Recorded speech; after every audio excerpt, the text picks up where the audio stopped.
Great. Thank you, Rachel. And hello, everyone in Boston, and hello, everyone tuning in from wherever you might be. It's great to be here today. My name is Josh Steinfeld. I lead product strategy for Carta Total Compensation. Prior to joining Carta, I've been a compensation professional for my entire career, so about 20 years now, holy smokes. I've done compensation both in consulting and in corporate. So I'm excited to now be part of Carta and just have access to a ton of great data for the startup ecosystem. And I'm excited to share that with you today. So we'll get into the presentation and then hold your questions till the end. We'll get into them.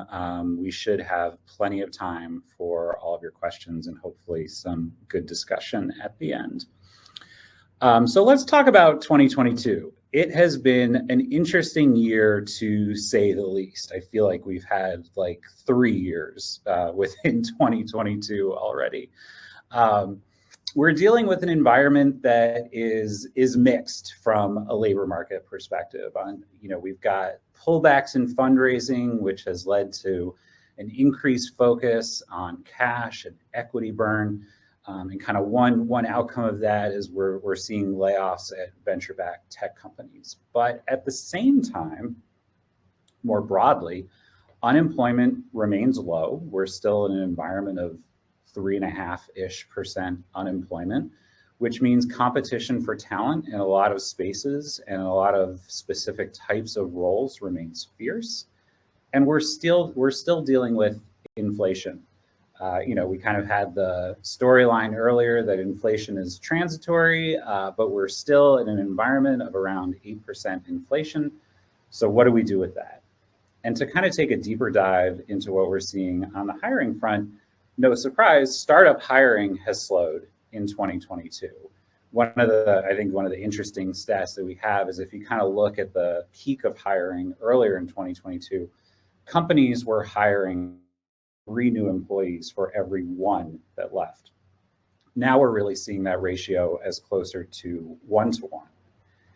At the same time, layoffs have risen sharply. So you can see here the blue line, voluntary departures have decreased, involuntary departures have increased. You can kind of look at this on a percentage basis as we look back in the earlier part of 2022 and into 2021. Voluntary departures were almost 90% of the departures that we saw in Carta data. Now, that number's dropped to closer to 60%, and 40% of the departures that we see are involuntary. And we really see the same across most industries. I think, biotech might be a little bit different, but we're really seeing this sort of slower hiring, increased pace of layoffs. So where does that leave all of us? That's why today we're here to talk about the state of startup compensation. So we'll start with salaries. We'll do a little bit of a deep dive there, and then we'll get into some other areas. So a lot of the data that we'll look at today comes from Carta Total Compensation. It's made up of about 2,500 employers, around 200,000 employee records. So it really kind of gives us some good insight into what's going on in the market. So looking at our data as of last month, we can see that the top functions, no surprise, are engineering, product, and data. We also see legal near the top just because those folks tend to be fairly senior and obviously with advanced degrees. Now, how has this changed over the last quarter? So we've seen sort of nominal increases in salary over the last quarter across most of our job areas. A couple interesting things about this, though. One is the growth in engineering salaries really slowed down a bit.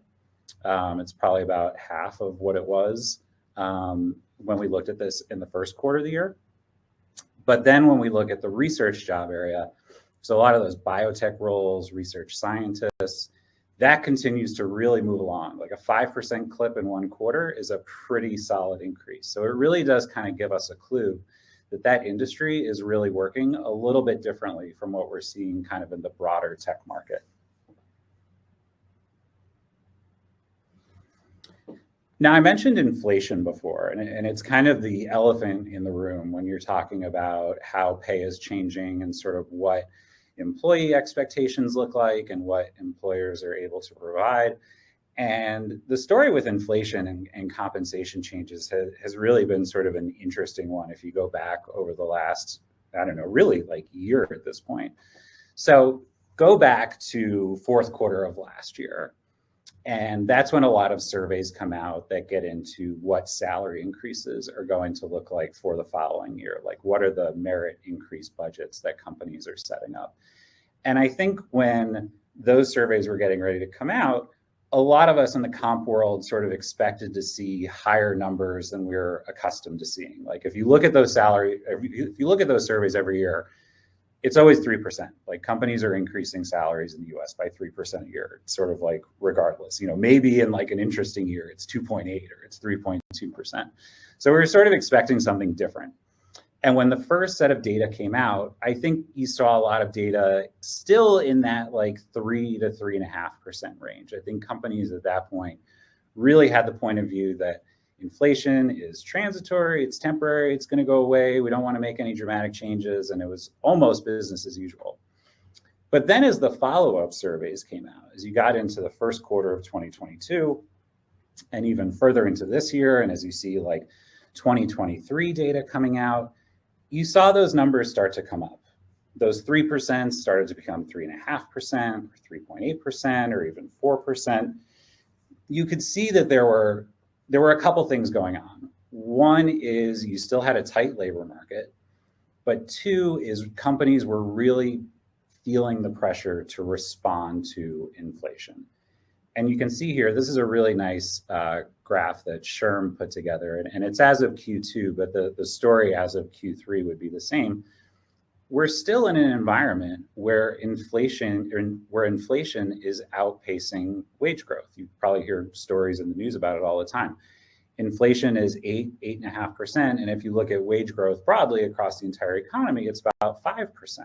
So we still have this gap. So why is there still this gap? At the highest level, inflation is a cost of living metric, while wages, compensation, is a cost of labor metric. So while the two will move sort of directionally the same, they're never going to match each other because companies still don't want to be stuck with salaries that are well above sort of where they should be once inflation does start to come down. So we sort of have this acknowledgement that, yes, we have inflation, we need to respond, but we're not going to match it sort of whole cloth. So we're still sort of trending a bit behind where inflation is. So how are companies handling this?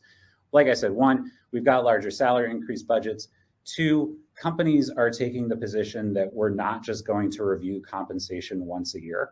We're doing off-cycle pay increases for certain functions or key individuals just to make sure we're retaining them and we're able to recruit people where we need them.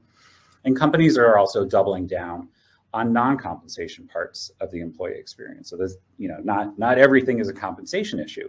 So you see more companies investing in training and development and benefits, which we'll get into later. So it's sort of a variety of ways to respond to this. So coming through COVID, obviously one of the trends that emerged is remote work. We have people sort of scattered all over the country now. Most people can, do their jobs from a variety of different places. So the question then becomes, how do we respond to that from a compensation perspective? And we've got some really nice data here that shows kind of what happened.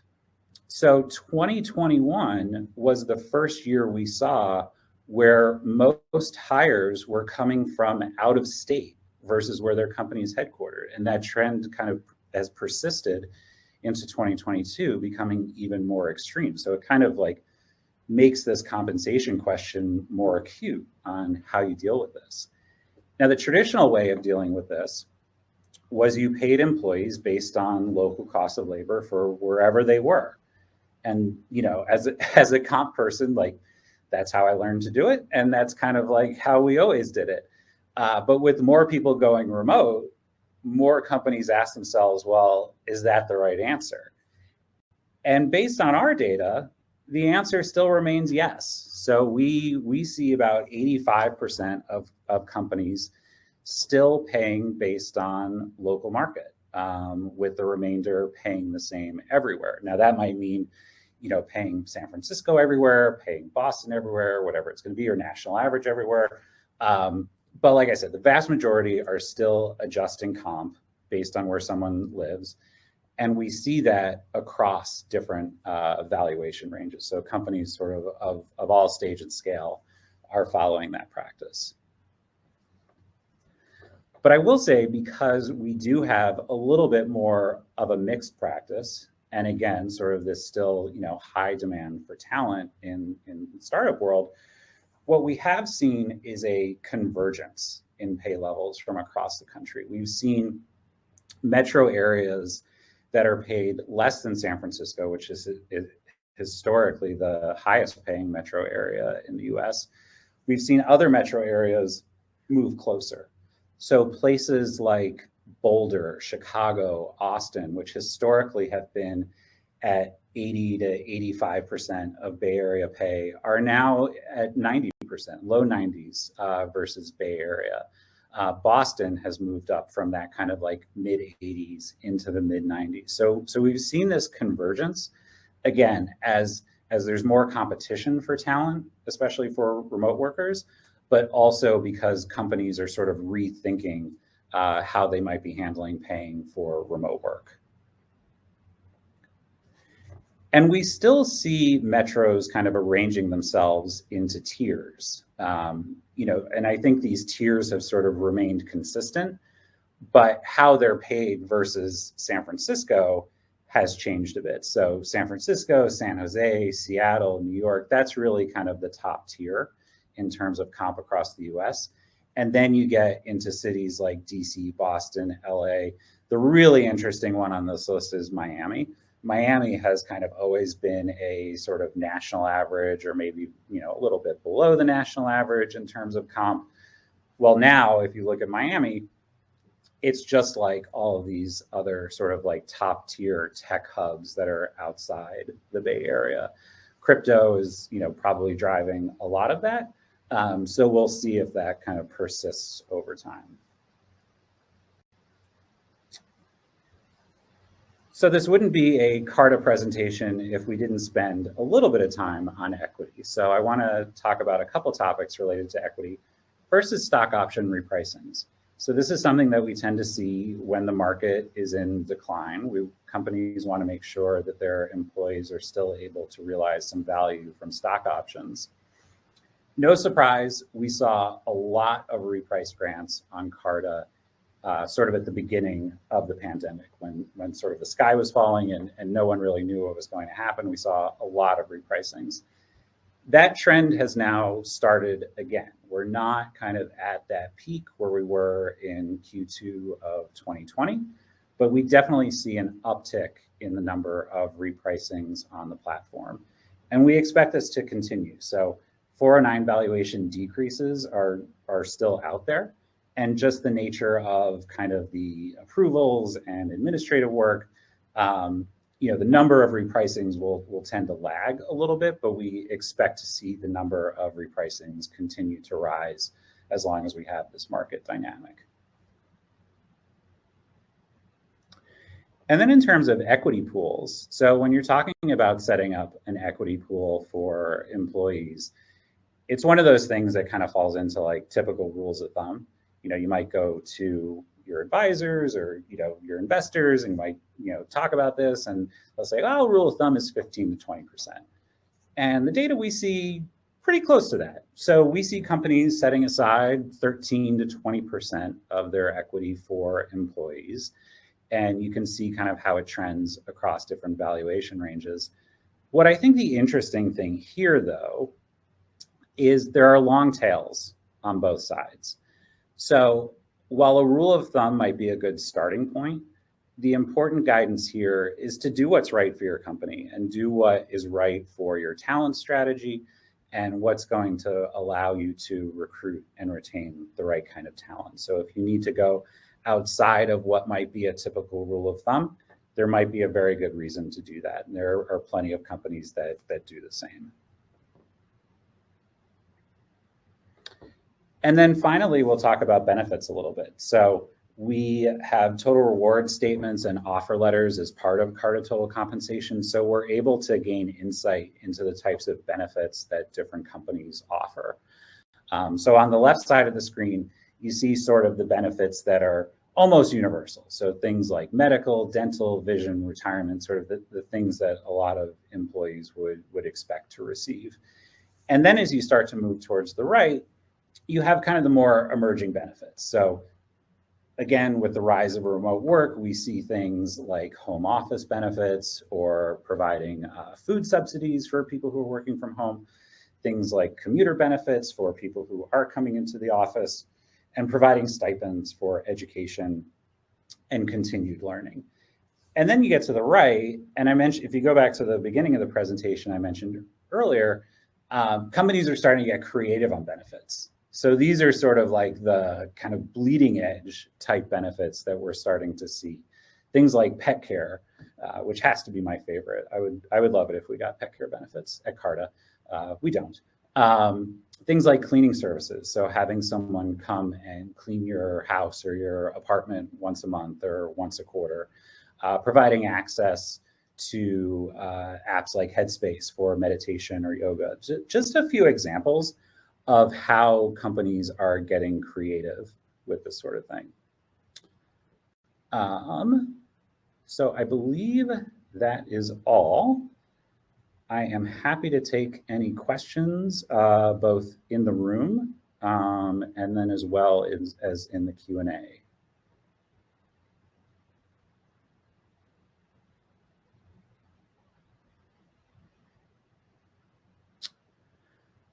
So I'll go to the Q&A here. First question is, lots have been made recently of the emergence of new high-tech hubs. Are you seeing it in the data in terms of density of hires? You mentioned the percentile pay. Oh, there we go. There's the question.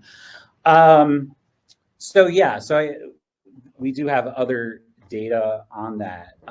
You do see in terms of like where people are being hired, you see it, pretty strongly in places like Austin, Miami, Seattle. Kind of like all the places you would expect to see.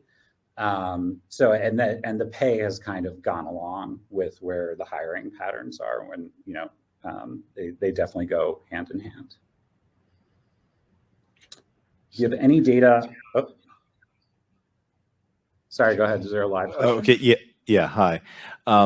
So the question is, for startups at an early stage with, let's say, just a few people, handful of people, do you have stats on equity that's given to advisors, as well as just early hires who may not be co-founders but might be, sort of hires for the company? Yeah. So we do. We do have some of that information. I can work with Startup Boss and figure out sort of how we might want to disseminate some of that. Just because there's a lot of nuance. I don't know if it's like right for a Q&A session, but just at a very like high level on initial sort of non-founding employees, it generally starts around like anywhere between 1 and 2.5%. And kind of scales down from there. I think like 1/3 of companies have their first non-founding hire at between 1 and 2.5%. And then, like I said, scales down from there. All right, it looks like there is another question in the chat. It says, how much are startups typically contributing to med benefits? And are they typically high deductible plans with HSAs? That is a good question. We don't have a ton of information on that. I will say what I do see as, companies definitely use this as a differentiator, where companies will say, we will fully pay for your medical or dental or whatever it is. And sometimes they're fully paying just for single coverage. Other times it's for full family coverage, but I don't have, exact prevalence on those. All righty, some more questions coming in the Q&A. Do you have any data on seniority level and option grant size? So yes, we actually just released a report a couple months ago and released updated, at least salary data today, but you can kind of re-download the report on what equity grants look like across a few key functions. So it's got data for, I think, engineering, product, customer success, and you can see what those grants look like across different valuations and across different levels. So if you go on the Carta blog, you should be able to find that. Awesome. Another one coming in. Do companies undergoing a repricing relative to 409A valuation have an obligation to tell their employees?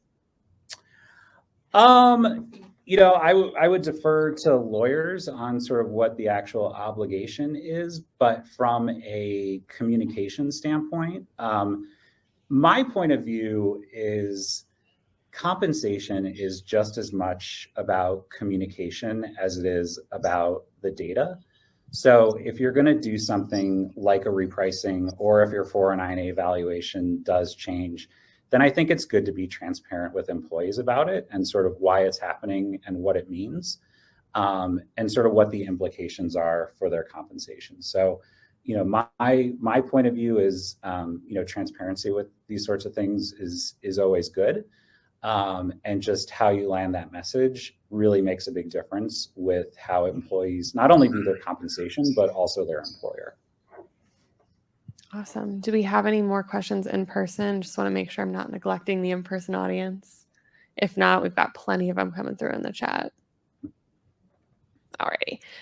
Let's see. We have another one coming through in the chat that says, how has the macro conditions impacted projected versus actual pay based on role?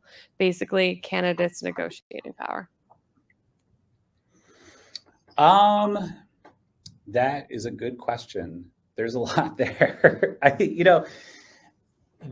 think it can be a mix of both macro and sort of position specific things. So I mentioned research earlier. So the market for research scientists remains extremely hot, and I think their candidates there's I think a lot of negotiating power. And I think with certain other types of tech roles, I think they're always going to be in demand, like AI and ML engineers, for example, or really hardcore data scientists. So I think those types of things sort of keep pay for those roles chugging along, regardless of the macro environment. But I think the macro environment sort of has an impact on kind of roles more broadly. So, if you have roles that aren't as kind of like niche skills or sort of like specialized skills, then, as the market cools, maybe, leverage for candidates for those roles kind of cools a little bit. But then, like I said, you have other roles that sort of exist sort of regardless of macro trends. Awesome. Next question coming through. How do you see the difference in compensation between startups and corporate? Can startups compete with big corp in terms of compensating its employees? Great question. I was actually with a group of VC talent partners last week, and we talked about this very thing. One of the interesting dynamics that we heard from them is that candidates who are coming from corporate, like big tech, are more willing to take equity heavy packages coming to startups. It's sort of easier to sell them on that type of package versus if you're a startup and you're recruiting someone coming from a startup, those candidates are actually more interested in cash than equity. So maybe they've had like a not great experience getting equity from other startups. So I think it just shows sort of what a startup is facing if they are recruiting someone from corporate or trying to go up against big tech. It's sort of, what is the story you're trying to tell, and how do you kind of sell that dream? Because on a dollar for dollar basis, I mean, it's unlikely that a startup can compete with a big corporation on compensation. But if the conversation extends beyond sort of what is actually in your paycheck, every 2 weeks, and it kind of gets into more of like the long-term potential, then yes, then I think there's a story to tell, and you can compete based on, what that story is and who you're talking to. Awesome. Next question is, do you have any insights to share on part-time or contract employees hiring trends? And where did that go? 1 second.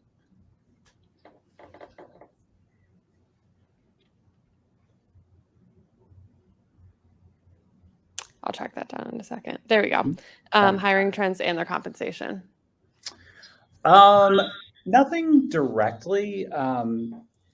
Generally especially with part-time, you're generally just sort of indexing off of, whatever 100% FTE would be for a given role. And if someone's working 50% time, you just kind of index off of that. Contractors can be a little bit different, and it kind of depends on where they are. There's kind of different legislation in different areas that impact how you pay contractors. In some areas outside the U.S., there's legislation that contractors have to be paid on par with full-time employees in some way. So that's something to keep an eye on. But outside of that, I think contractors tend to be sort of more, while they might be grounded in your company's pay structure for full-time employees, it can also come down to just sort of individual negotiations and individual situation, who that contractor might be. Like, you sort of have more factors that are going to play into how a contractor gets paid. All right, next question. Do startups ever increase equity for employees when increasing overall compensation or along with promotions? Yeah, definitely. We do see promotion grants. And if your company has a refresh program, as you get promoted, those refresh grants also tend to increase. So there are generally a number of ways to increase the amount, both the amount of equity that you have in a company, as well as what is the actual amount you're receiving at each of those grant events. And then we have, with US salaries so high, what's the theme at the minute with companies looking overseas for talent? The theme is US pay is starting to push up non-US pay. So talent in the US has gotten so expensive that a lot of companies have been looking more outside the US. And as a result, that has been increasing pay. Also, kind of as a side note to that, I talked about pay sort of converging geographically within the US because of remote work. You sort of see the same dynamics, especially in Europe, where people are sort of working in different countries that their employer might be located. And you have kind of a more regional labor markets developing, as opposed to sort of local national labor markets. Someone I used to work for, his point of view forever has been that, especially in Europe, it's a regional market, and looking at it on a country by country basis is sort of inherently flawed. So I think some of the themes we're seeing in the U.S. bleed over outside the U.S. And pay increases in the U.S. also starting to bleed over outside the U.S. All right, and then we have, who's usually the best contact at startups to speak with about benefit offerings? Depends what stage the startup is. So, for mid or later stage, they probably have a head of people, or potentially even a head of total rewards, or folks who work within those functions that you can talk to. Earlier stage, it might be the CFO or someone who is in like a head of operations type role. And then obviously in like the very earliest stages, you're talking about a CEO/founder. And would you be able to comment on executive and non-founder leadership compensation trends? Mm-hmm. Yeah, so a couple things. One is, I showed earlier, a lot of our data are organized by post-money valuation. And what we see across all roles is pay tends to increase as valuation increases. With executives, the slope of that line tends to be steeper. So pay increases faster for executives as valuation steps up. You can kind of see that, as a company is getting later stage, maybe preparing for IPO, they're looking for C-suite talent that has sort of played in that space before, and there's a premium that gets applied for that. What I would also point out, which sometimes is like a little hard to wrap one's head around when you're looking at the data, is a lot of these executive roles, these C-level roles, tend to be paid more than the CEO. And we get a lot of questions about that. They say, hey, like, how come, this CTO or this CFO data is coming in higher than CEO data? Well, a lot of our CEO data is based on founders. And founders are not necessarily going to take the highest salary in the company. A lot of their reward is coming on the equity side. Whereas C-level executives and SVPs and VPs, their salaries are going to be more market-based. It's going to be sort of a broader focus on market for talent for those roles. So they're kind of more tethered that way.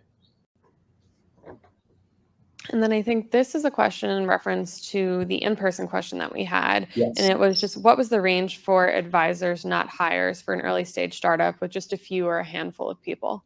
Yeah, so I don't Equity have range. that at my fingertips right now, but I can do a follow-up on that one. Perfect. And then what is a fair or typical equity grant to a non-co-founder or C-suite early hire? So in and around this seems to be a hot button topic. So definitely something.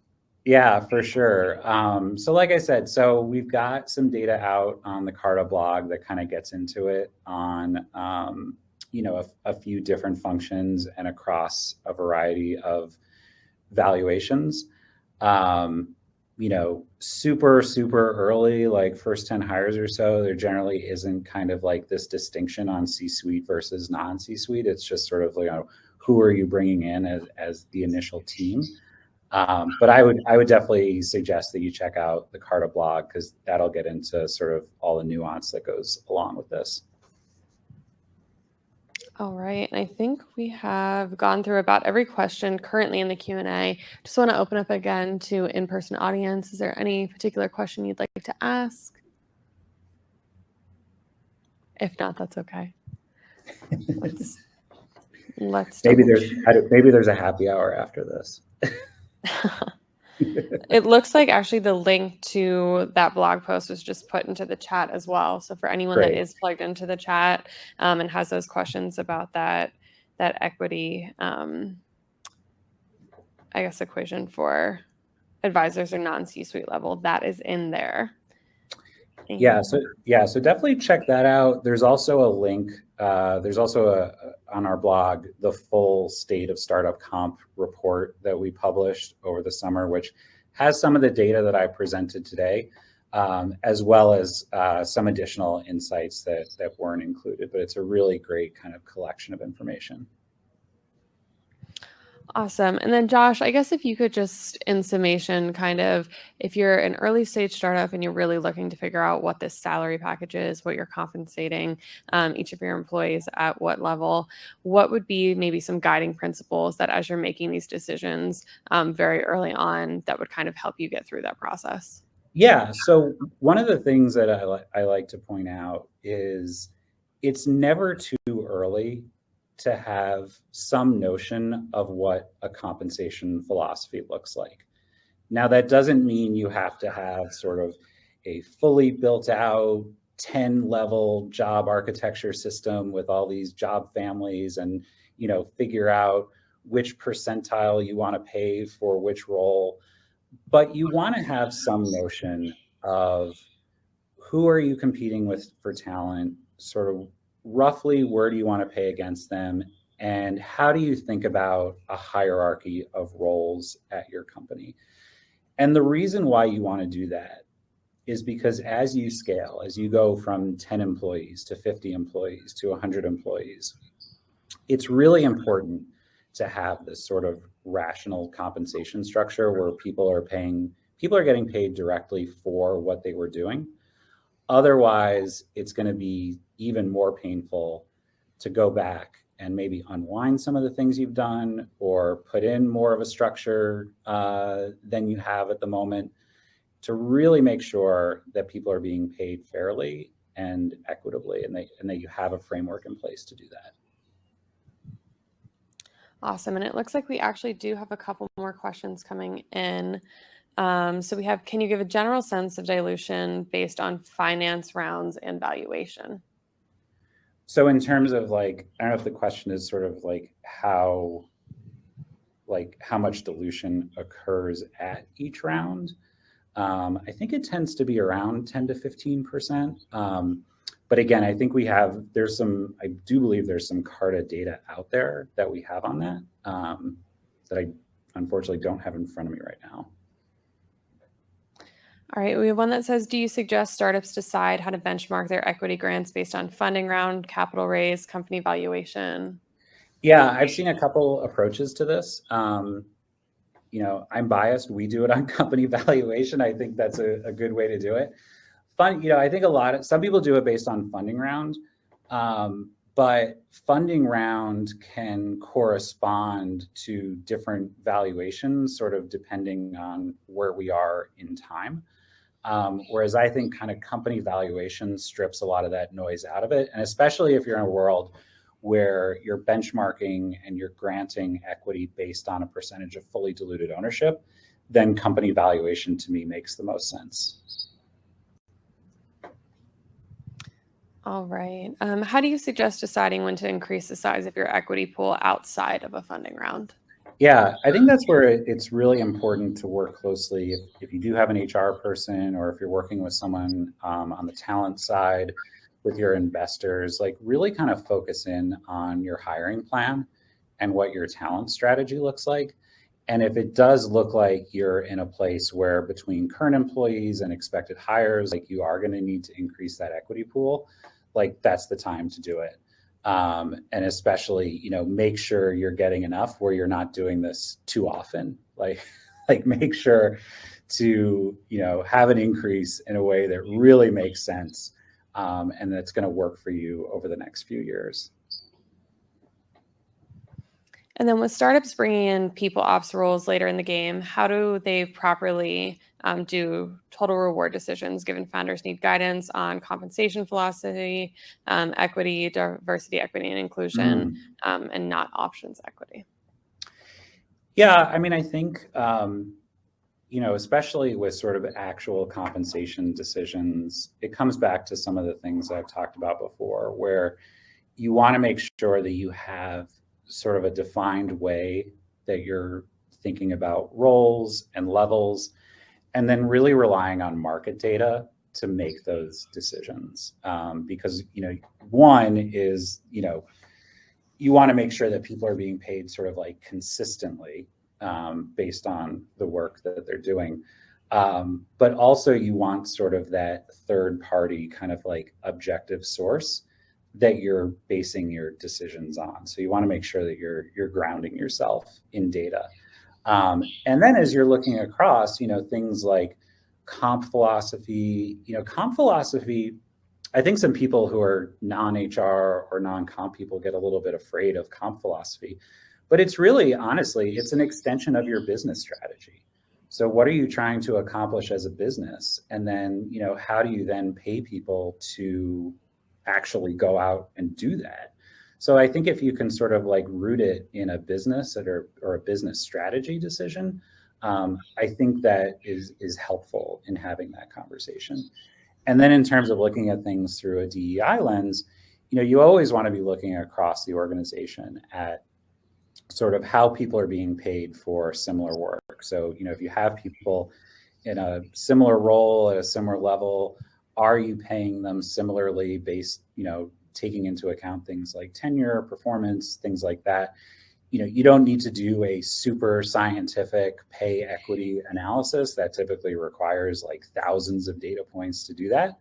But you want to look across the organization, make sure decisions are being made in an equitable way, and having more structure in place helps you do that. So, if you do think of, if you're going to go out and hire a role or hire for a role, think about what the offer guidelines for that role might be and try to stick within those guidelines, because to the extent you have guidelines, it sort of removes opportunities for bias in those decisions.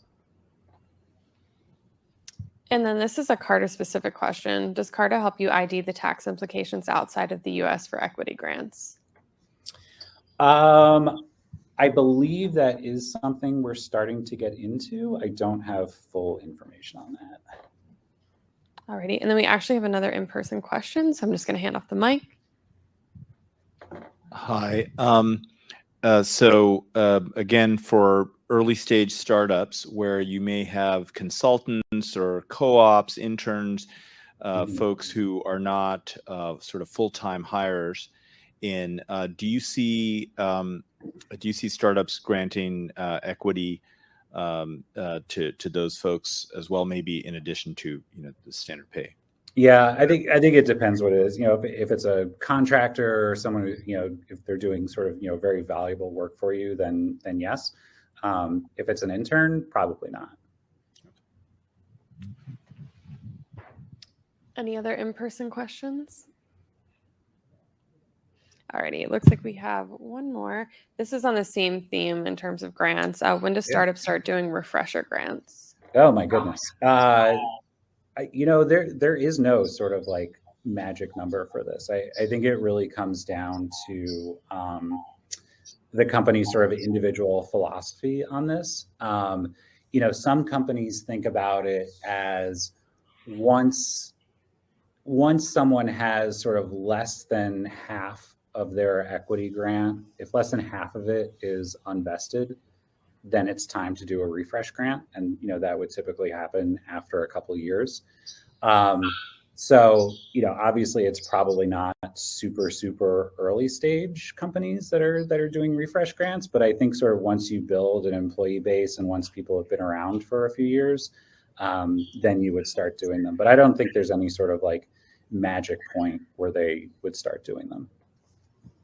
All right, and then we actually had an influx of questions related to the topic of advisors and equity. So how much equity do you suggest for advisors at specifically seed and A round? Yeah, so like I said, I know we have a bit of advisor data. I don't have it in front of me. So I think if we can figure out a way to kind of pass that along after the session, we can get that. All right, and I want to say that we've exhausted the questions in the Q&A at the moment.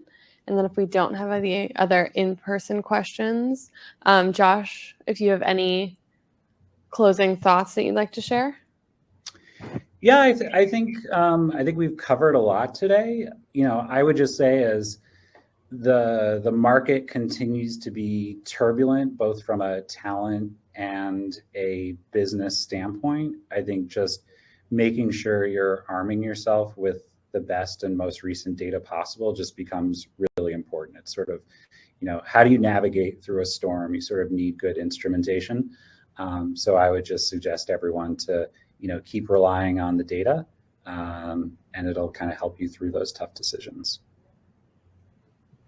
Awesome. Thank you so much, Josh. I know that we do have someone from Carta here in the room. So if there are any other questions post-session that maybe you didn't think about in the moment, we do have someone here from Carta that's happy to answer those questions for you. And then if there are no other questions in the room, the virtual audience, thank you so much for tuning in. We do have a session. I believe the next one is at 4:15